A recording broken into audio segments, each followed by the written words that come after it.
নমস্কার বন্ধুরা, অন্নপূর্ণা কিচেন কুকে আপনাদের স্বাগতম। আজ আমি আপনাদের জন্য নিয়ে এসেছি বড় গলদা চিংড়ির পা কিভাবে রান্না করতে হয় সেটা দেখাতে। দেখুন কত বড় বড় পা। একে চিংড়ির ঠ্যাং বলে, আমরা বলি ঠ্যাং। তো চলুন বন্ধুরা, আপনাদের এখন দেখাই এই পাগুলো আমি কিভাবে কাটবো সেটা। আমি প্রথমে কেটে নেব। এই গিরেটা আমি বাদ দেব, তা না হলে আমার শ্বাস বের হবে না, পা থেকে শ্বাসগুলো বের হবে।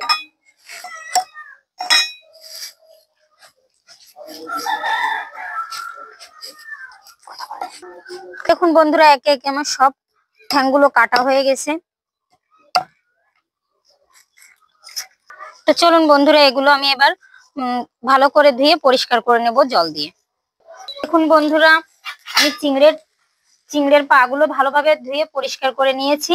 এখন আমি কড়াইতে জল দিয়ে দেব চিংড়ির ঠ্যাংগুলো যাতে ভাপে সেদ্ধ হয়ে আসে ভালো করে। তারপর আমি এর পা থেকে শ্বাস বের করে নেব।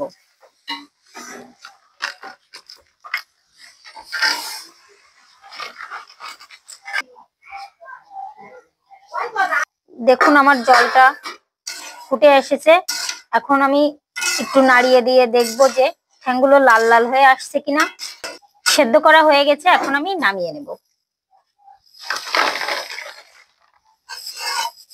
এখন বন্ধুরা এভাবে শ্বাসটা আমি বের করে নেব।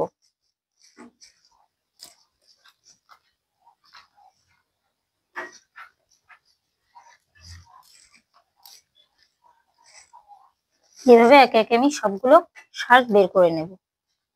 তো দেখুন বন্ধুরা, আমার শ্বাসটা বের করা হয়ে গেছে। এখন আমি আপনাদের রেসিপিটা তৈরি করে দেখাবো।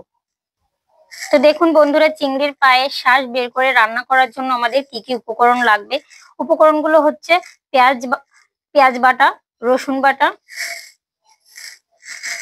কাঁচামরিচ বাটা, জিরে ধনে একসঙ্গে বেটে নিয়েছি, সঙ্গে একটু আদাও দিয়ে দিয়েছি। পেঁয়াজটা আমি এভাবে কুচি করেও নেব কিছুটা, টমেটো কুচি।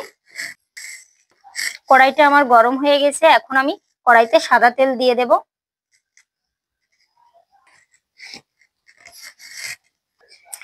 ফোড়নে আমি তেজপাতা দিয়ে দেব,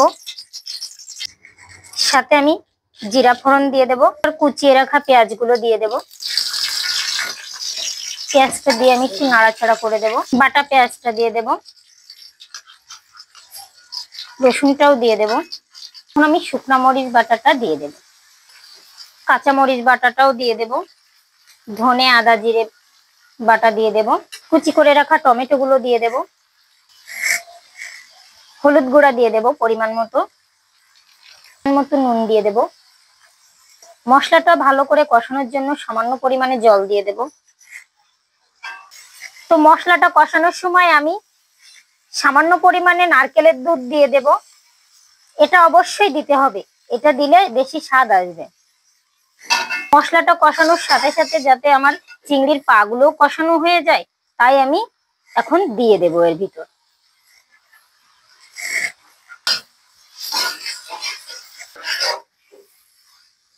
পরিমাণে চিনি দিয়ে দেব। আচ্ছা বন্ধুরা, আমার চিংড়ির পা গুলো কষানো হয়ে গেলে আমি জল দিয়ে দেব। আমি সামান্য পরিমাণেই জল দেব, কারণ আগে থেকেই শ্বাসগুলো সেদ্ধ করা ছিল। তারপর আবার মশলাটাও যখন কষিয়েছি তখন ভালোভাবে কষানো হয়ে গেছে। এই প্রকার রান্না করতে আমার কোনো সময়ই লাগবে। বন্ধুরা, আমার রেসিপিটা রেডি হয়ে গেছে। এখন আমি নামানোর আগে গরম মশলা বেটে রাখাটা দিয়ে দেব, দিয়ে ভালো করে নাড়িয়ে দেব এবং একটা সুগন্ধ বেরোয়। বন্ধুরা, আমার রেসিপিটা রান্না করা হয়ে গেছে, আমি এখন নামিয়ে নেব।